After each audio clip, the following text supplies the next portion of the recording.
सभी दोस्तों को राम राम। जैसे दोस्तों आपको पता है कि हम डाक कावड़ लाने गए हरिद्वार गए हुए थे। हरिद्वार को रात को हमने प्लान बनाया कि भाई नीलकंठ महादेव पर भी चलते हैं। तो सबने ये सोचा कि भाई नीलकंठ महादेव पर पैदल चलेंगे। तो हरिद्वार से ऋषिकेश तक तो आए हम ऑटो में, और फिर ऋषिकेश से नीलकंठ तक गए हम पैदल। जैसा कि आप देख रहे हैं ये राम झूला है, और यो हवा में कति नू डग डग सा हालत है और बहुत ही कसूता जी सा आएगा। फिर हम चल पड़े नीलकंठ महादेव की तरफ।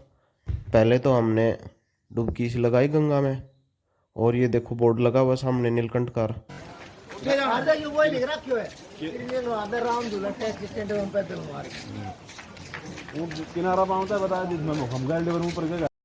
थोड़ी दूर आगे आने पर हमें गीता प्रेस गोरखपुर की ये दुकान दिखाई दी।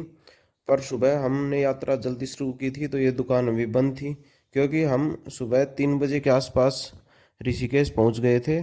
तब से हम पैदल ही चल रहे हैं, और हम एक घाट देख रहे थे जहाँ पर जाके हम पहले स्नान गंगा में डुबकी लगाएं और फिर अपनी यात्रा शुरू करें। थोड़ी दूर और आगे चलने के बाद हमें एक घाट मिल गया। सभी ने ये डिसाइड किया कि भाई यहीं पे स्नान करते हैं और फिर आगे चलते हैं। जो हमने घाट पर स्नान करने का डिसाइड किया था वो घाट इस घंटाघर के बिल्कुल नज़दीक था। और जैसा कि आप देख सकते हैं इसमें 3:25 होने वाले हैं समय। देखो आप ध्यान से, 3:25 का समय हुआ है, और ये भगवान शिव शंकर की मूर्ति लगी हुई थी। घाट के ऊपर बहुत ही ठंडी ठंडी हवा चल रही थी, और इसका गंगा का पानी बहुत ही ठंडा रहता है। सब ने एक बार जाके इसको पानी को टच किया, और सब बोले भाई पानी तो एकदम बिल्कुल चिल्ड है, ठंडा ठंडा है।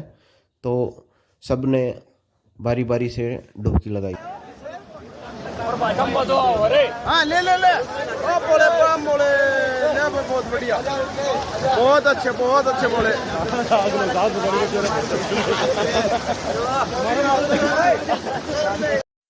भाई हरिद्वार से हम 10 बंदे आए थे जो कि नीलकंठ पर पैदल यात्रा के लिए एग्री हुए थे।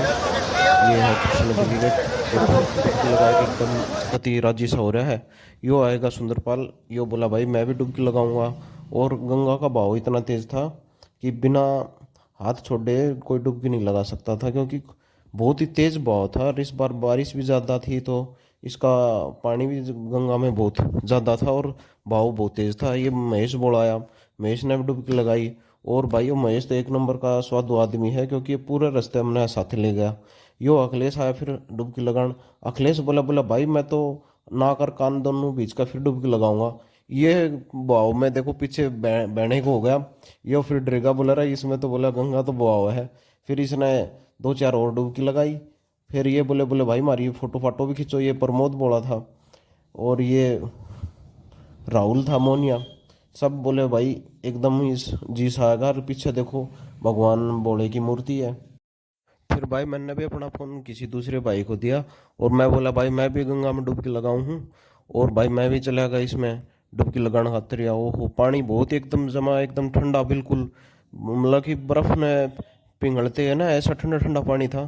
फिर भाई मैंने भी 2-3 डुबकी सी लगाई इसने रेलिंग ने पकड़ के।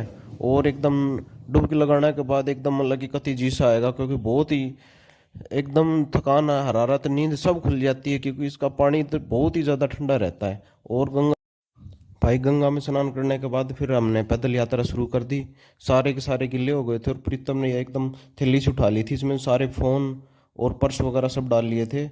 और फिर हम चले अपनी पैदल यात्रा में, पैदल पैदल चल पड़े। क्योंकि 15 किलोमीटर पड़ता है भाई इसे ऋषिकेश से नीलकंठ की दूरी। 15 किलोमीटर जाना और 15 किलोमीटर आना, 30 किलोमीटर।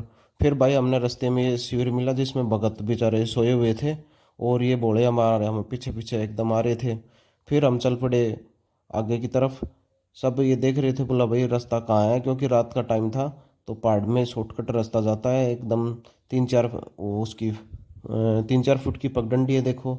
अब हम आ गए हैं पहाड़ की तरफ। ये रास्ता एकदम जाता है ऊपर की तरफ, जो कि जंगल से होता हुआ पहाड़ों पे होता हुआ ऊपर ठेठ नीलकंठ पे जाता है। नीलकंठ पे भाई पहुंच गए रात में ऊपर से पहाड़ों से। और ये ऋषिकेश का ऐसे नज़ारा दिख रहा था बिल्कुल, बस लाइट लाइट दिख रही थी।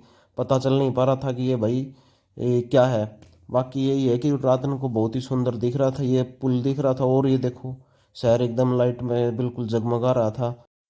भाई फिर चढ़ते चढ़ते सुबह हो गई। देखो सुबह गंगा मैया कितनी साफ दिख रही थी, और ये नीचे शहर का नज़ारा, ऊपर जंगल ही जंगल था पहाड़ों में। फिर हमने एक सेल्फी सी ली इधर खड़े होके, सारा ने बोला यादगार के लिए एक सेल्फी होनी चाहिए। फिर हमने चढ़ाई तो पूरी कर दी थी, अब ढलान था, लगभग यात्रा हमारी कंप्लीट होने वाली थी। फिर सब अपने चल पड़े धीरे धीरे। सबसे पूछे वही ये बोले कि बोले भाई बस इसी मोड़ के ऊपर है नीलकंठ महादेव का मंदिर, चल दे। सुबह भाई थोड़ा चहल पहल ज़्यादा सी हो गई थी सुबह होने पर, कुछ भगत दर्शन करके वापस आ रहे थे। सुबह हमने यात्रा जल्दी स्टार्ट कर दी थी, क्योंकि हम 3:30 बजे के आसपास हमने स्नान करके और यात्रा चढ़ाई स्टार्ट कर दी थी, इसलिए हम सुबह जल्दी भी पहुंच गए। देखो अब बहुत से भगत तो ये रात को ही बेचारे यहीं पर रुक गए थे, और अब सुबह दर्शन करके वापस जा रहे हैं। ये देखो आगे ये हल्का सा मंदिर सा दिखने लग गया था, क्योंकि यहाँ से मंदिर 1-1.5 किलोमीटर ही दूर था। भाई हम पहुंच गए फिर ये मंदिर के पास। इस भाई से हमने दुकान वाले से प्रसाद वगैरह जल वगैरह खरीदा, और इसकी दुकान पर हमने अपने चप्पल रख दी, ताकि वापस आए तो हमें चप्पल हमारे वही वापस मिल जाए। फिर भाई हम चल पड़े पैदल पैदल मंदिर की तरफ। मंदिर यहाँ से बिल्कुल नज़दीक था, और हम ये बीच में इन्होंने बाधाएं भी लगा रखी थी।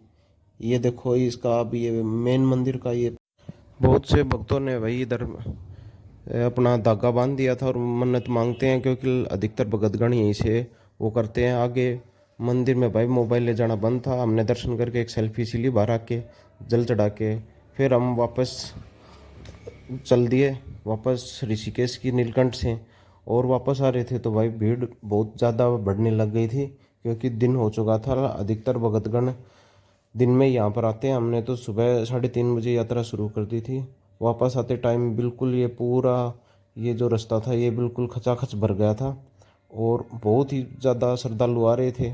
ये देखो अपना बहुत ही सुहाना नज़ारा दिख रहा था यहाँ से ऋषिकेश का, और बिल्कुल जंगल है यहाँ पे, बिल्कुल शुद्ध हवा मिलती है। वापस वही आ गए हम वापस ऋषिकेश, और ये नया पुल बनाया है, बहुत ही सुंदर पुल है। देखो ये भी, और पीछे भगवान बजरंगबली की मूर्ति लगाई हुई है। सारे हमारे सारे बड़े खुश थे कि भाई चलो यात्रा हमने जल्दी कर ली। सुबह सुबह ही 6:15 बजे हमने मंदिर पे जल चढ़ा दिया था। और ये महेश बोला ये बिल्कुल एकदम इसने पूरे यात्रा में मज़े से लिए, और यही हमारे गाइड का काम किया इसने, क्योंकि इसने नीलकंठ पे भाई बहुत बार जा रखा है पैदल। मैं भाई तीसरी बार गया था। फिर हमने अपना गंगा में वापस आके गोते से फिर लगाए 1-2 गंगा मैया में डुबकी लगाने के बाद हमने एक सेल्फी ली। बोले शंकर भगवान की जय।